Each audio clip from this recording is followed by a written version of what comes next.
Hello everyone, मैं मिथुन सिंह स्वागत करता हूं आप सभी का। आशा करता हूं आप सभी बहुत अच्छे होंगे। झारखंड टैट को लेकर जो है सारी चीज़ें मैं बताऊंगा, सहायक आचार्य के बारे में भी बात होगी, लेकिन ये वीडियो इन दोनों के एक्चुअली बोलते हैं ना कि झारखंड में सब कुछ इंटरकनेक्टेड है, सारी बातें एक दूसरे से जुड़ी हुई है। रामदास सोरेन जी अब हमारे बीच नहीं रहे, वो बहुत दिनों से काम कर रहे थे और पता नहीं उनका काम ज़मीन पे दिख नहीं रहा था। मैं ब्रूटल ऑनेस्ट होकर बताऊंगा। देखिए, टीआरएल को लेकर वो बहुत आगे बढ़ चुके थे कि वो टीआरएल को जो है भर्ती कराएंगे, यानी कि ट्राइबल रीजनल लैंग्वेज जो भी है झारखंड में उसके शिक्षकों की बहाली कराएंगे, लेकिन धरातल पर कुछ नहीं उतरा। और ये दुर्भाग्य है झारखंड का कि झारखंड में जो भी शिक्षा मंत्री हुए हैं, शिक्षा के स्तर पर काम नहीं हुआ। मैं जानता हूँ दोनों शिक्षा मंत्री दिवंगत हो चुके हैं, हमारे बीच नहीं है। उनके परिवार को जो है ये दर्द, ये जो उनको जो है झटका लगा है, वो सहने की ताकत भगवान दे। मैं चाहता हूं कि वो परिवार जो है सुखी रहे, मैं ये बात कहता हूं। लेकिन एज अ शिक्षा मंत्री दोनों शिक्षा मंत्रियों ने कोई अच्छा काम नहीं किया है, ये आपको भी पता है और मुझे भी पता है।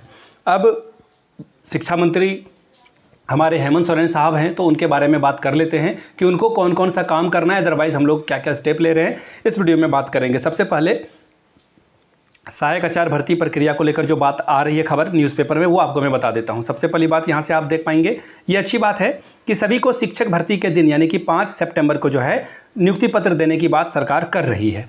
ठीक है, अच्छी बात है। 5 सितंबर को ये क्या करेंगे, शिक्षक भर्ती पर जो है नियुक्ति पत्र दे दिया जाएगा। कितने शिक्षकों को? 10,592। अब देखिए, बात ये आती है ना कि इसमें भी बहुत सारे लोग जो है अब करेंगे या नहीं करेंगे, वो देखने वाली बात होगी। तो 10,592 लोगों को मैं यही कहना चाहता हूँ। इसके अलावा जो सीटें खाली रह गई है, ये क्यों खाली रह गई? किसी एक हठधर्मी व्यक्ति की वजह से ये सीटें सारी रिक्त रह गई। अगर सीटेट को शामिल कर लिया जाता या कोर्ट केस नहीं होता तो ये चीज़ें नहीं आती। आज एक इंसान ने, जिसने आकाश जमीन पाताल सब कुछ एक कर दिया अपने निजी हित के लिए, झारखंड को 10 साल पीछे ढकेल दिया। अब बोलोगे कि मैं तो बहुत लंबी लंबी बातें कर रहा हूँ, नहीं, ये रियलिटी है। अगर कुछ बच्चे का चयन हो जाता तो कितनी अच्छी बात होती है। अब मैं एक कड़वा रियलिटी आपको बताता हूँ। शिबू सोरेन जी का अंतिम संस्कार हुआ, बहुत सारे फ़ोटो सोशल मीडिया पर आए। हम उनके परिवार का सम्मान करते हैं। शिबू सोरेन ने झारखंड के लिए, सभी के लिए बहुत काम किया है और बहुत चीज़ें हैं जो मैं नहीं कहूँगा, लेकिन अच्छी बातें इतनी ही है कि उन्होंने झारखंड को, राज्य को अलग करने के लिए जो है अपना खून पसीना इस राज्य को दिया है। बहुत अच्छी बात है, वी सैल्यूट हिम और भगवान उनकी आत्मा को शांति दे। लेकिन हेमंत साहब, आप सोच कर देखिए कि जितने भी लोगों ने एग्ज़ाम दिया था सीटेट के बच्चों ने, अगर किसी के माता पिता का निधन हो जाता है ना, तो वो बेरोज़गार इंसान अपने यहाँ श्राद्ध कराने का पैसा नहीं है उसके पास। कड़वी लगेगी बात, लेकिन ये रियलिटी है। ये जो थाली का अन्न जिन लोगों ने छीना है, भगवान उन्हें कभी शांति ना दे।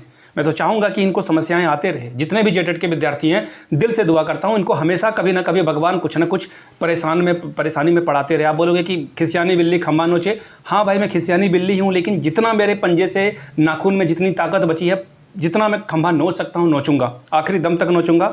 वो दोगलेपन वाली बात नहीं करूँगा कि अभी ये हो जाए वो हो जाए। मैं हमेशा चाहूँगा कि जेटेट वाले जिन लोगों ने हमारे आपके हक को छीना है, लूटा है, और हम जो है भर्ती प्रक्रिया में शामिल ना हो सकें, एक एक पैसा दिया, भगवान उनसे एक एक पैसे का हिसाब ले। अगर उन लोगों ने सही किया तो भगवान उनके साथ सही करे, उन लोगों ने हमारे साथ गलत किया है तो भगवान उनके साथ हिसाब करे। अब देखिए, कुछ चीज़ें और ख़राब हुई है, वो मैं आपको बता देता हूँ।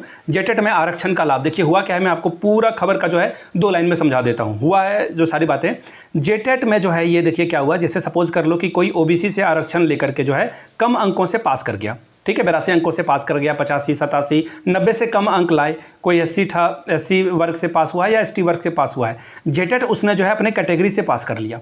अब जो है सहायक आचार्य का एग्ज़ाम वो जो है रिजर्व कैटेगरी से ना हो करके जनरल कैटेगरी से उन्होंने एग्ज़ाम को क्वालिफाई किया है। इसमें बहुत बड़ी बात नहीं आएगी, लेकिन फिर भी एक मसला है। इस पर अगर कोई सूरवीर झारखंड का योद्धा केस करना चाहता है, भाई कर दो, इनकी नियुक्ति को फंसा दो। मैं तो ये कहूँगा कि अगर हमारा ना हुआ तो भाई, वो बोलते हैं ना कि मोहब्बत थी इसलिए जाने दिया, जिद होती तो बाहों में होती। वही बात है भाई, जिद है, जिसको जितना परेशान कर सकते हो करो। मैं तो ये कहूँगा जितनी परेशानी हो सकती है कीजिए इन लोगों के साथ, ये डिज़र्व करते हैं इस चीज़ को। अब आगे देखिए, एक बात है यहाँ से मैं आपको दिखाता हूँ। ये देखिए, सहायक आचार्य नियुक्ति में देखिए इनके साथ अच्छी खबर भी है। मैं होता ना कि एक फैक्ट में जो है उसमें झुठलाऊंगा नहीं, फैक्ट यहाँ पर देख सकते हैं आप। सहायक आचार्य नियुक्ति में कुछ अभ्यर्थियों के आरक्षण कोटि को लेकर जिलों के द्वारा जानकारी दी गई है। इस संबंध में जेएसएससी से विभाग ने जानकारी ली है और इसका समाधान कर लिया जाएगा। इस वर्ड पर ध्यान दीजिएगा, किया नहीं गया है। चयनित अभ्यर्थियों को नियुक्ति प्रभावित ना हो, इसके अनुरूप यह कार्रवाई की जा रही है। देखिए, प्रभावित ना हो तो यानी कि विभाग जो है जेएसएससी हो या फिर शिक्षा विभाग हो, ये सब चाहते हैं कि जो जिनकी नियुक्ति है वो हो जाए। ठीक है, अब यहाँ से आगे देखिए, हम लोगों ने जो अपने स्तर से बात रखी है कि खाद्यान्न आधारित नियोजन नीति झारखंड में लागू करना चाहिए। पहली बात, सी और डी ग्रेड में जो डी ग्रेड की जो नौकरियां हैं उसमें 100% झारखंडियों को जो है यहाँ पर शामिल करना सुनिश्चित किया जाए। मुझे पता है कि ये सब रॉन्ग लिखा हुआ है, मैंने नहीं लिखा है, एआई के द्वारा ये मैंने लिखवाया है। इस वजह से जो है थोड़ी बहुत आपको जो है एरर देखने को मिलेगी। इसके लिए मैं क्षमा चाहता हूँ, ये एरर आपको दिख रहा है, बट मैंने आपको ये आगाह कर दिया कि ये रॉन्ग है। आगे देखिए, 9 साल से जेटेट की परीक्षा नहीं ली गई है और इसके लिए कौन जिम्मेदार है? आप खुद से पूछ कर देखें, इसके लिए कौन अकाउंटेबल है? टीजीटी और पीजीटी का पद सरेंडर करके माध्यमिक आचार्य कब आएगा? We don't know. तो देखिए, इसके लिए जो है एक धरना प्रदर्शन का आयोजन किया जा रहा है और मुझे उम्मीद है कि आप इस धरना प्रदर्शन में शामिल होंगे। 26 अगस्त मंगलवार को 10 बजे ये काम किया जाएगा। ठीक है, तो ये आप लोग जो है इसे ध्यान में रखिएगा। अगर जो भी रांची के लोग हैं, एटलीस्ट रांची के या फिर आसपास के जो लोग हैं जो पहुंच सकते हैं, उनसे मेरी जो है निवेदन रहेगी कि आप प्लीज़ आगे आएँ और पुराना विधानसभा से जो है आपको जो है पैदल मार्च करना है, धरना प्रदर्शन करना है जेटेट के परीक्षा को लेकर के। बाकी और भी जो चीज़ें आएगी आपके साथ मैं साझा करूंगा। आप लोगों से उम्मीद है अपने हक के लिए आवाज़ उठाएं। मुझे भी पता है कि जेटेट की परीक्षा 2026 से पहले नहीं होगी। बाकी एक बात बताऊं, कुछ ऐसे सांप हैं ना, फन जो है उठाकर वो फिर से आ गए। किसकी बात कर रहा हूँ? ये सांप कौन है? ये सांप है कोचिंग माफिया। कोचिंग माफिया, देखिए, आप कोचिंग में पढ़ाएं, कोर्स बेचें, I don't have a problem with you. आपके साथ मुझे कोई समस्या नहीं है, प्लीज़ कंटिन्यू। आप कोर्स बेच रहे हो, आपके साथ टीचर जुड़े हुए हैं, वो मेहनत कर रहे हैं, मेहनत का जो मेहनताना है वो मिलना चाहिए, उसमें कोई दो राय नहीं है। लेकिन मूर्ख बनाकर किसी से पैसे ना ऐंठे ना आप। अब बताओ, बीईओ की परीक्षा को लेकर जो है इन्होंने जनवरी से जो है कोर्स लॉन्च किया, फिर से ये जो है एक बार फिर से त्राहिमाम करेंगे ना। नियुक्ति के लेकर जो है कोई रोस्टर को कुछ क्लियर हुआ है, ना ही नियुक्ति के लिए कितने पद खाली हैं वो बताया गया है, और ये कोर्स पे कोर्स बेचे जा रहे हैं। शर्म आना चाहिए आप लोगों को कि आप ऐसा काम कर रहे हो। अगर ये वीडियो आप तक पहुंच रही है तो अपने गिरेबान में झांक कर देखिए, आत्मा को टटोलिए कि क्या कर रहे हैं आप। कुछ और भी पद आए हुए हैं, उसके लिए आप कोर्स बेचें ना, माध्यमिक आचार्य का कोर्स बेचें, मुझे उसके लिए कोई दिक्कत नहीं है। उसका सिलेबस है मार्केट में, आप उसका नोट्स बेचें, उसका क्लासेस बेचें, आप कोर्स लॉन्च कर दें, आप 1 लाख में कोर्स बेचें, मुझे उससे कोई समस्या नहीं है, क्योंकि पद आया हुआ है।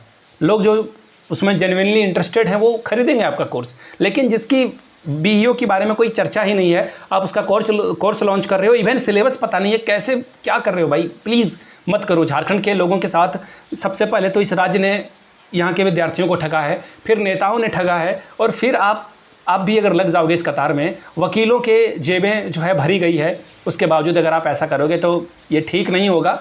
ऊपर वाला सब देख रहा है, वो बोलते हैं ना, ऊपर वाला सब देख रहा है, सभी का हिसाब किया जाएगा। तो प्लीज़ थोड़ा इसे ध्यान में रखेंगे, और बीईओ का जो भी क्लासेस चला रहे हैं आप लोग प्लीज़ बंद कर दें। मैं आप लोगों से रिक्वेस्ट करूंगा। बाकी मेरी आवाज़ हमेशा बुलंद रहेगी, गलत को गलत, सही को सही, बोलते हैं ना कि स्पेड को स्पेड ही कहा जाएगा, आगे भी मैं कहता रहूँगा। आपको बुरा लगे अच्छा लगे, मेरी ओर से किसी भी तरह की कोई भी कोताही नहीं बरती जाएगी। बाकी आप लोग आएँ, और भी जो खबर है मैं टेलीग्राम पे आप लोगों को दे दूंगा। 26 अगस्त जो है डी डे है आप लोग के लिए, आएँ, सरकार तक अपनी आवाज़ पहुँचाएँ कि भाई हम लोग भी हैं इस राज्य में। ठीक है, चलिए मिलते हैं अगले वीडियो में। वीडियो को यहाँ तक देखने के लिए आप सभी का बहुत बहुत शुक्रिया। Have a good day.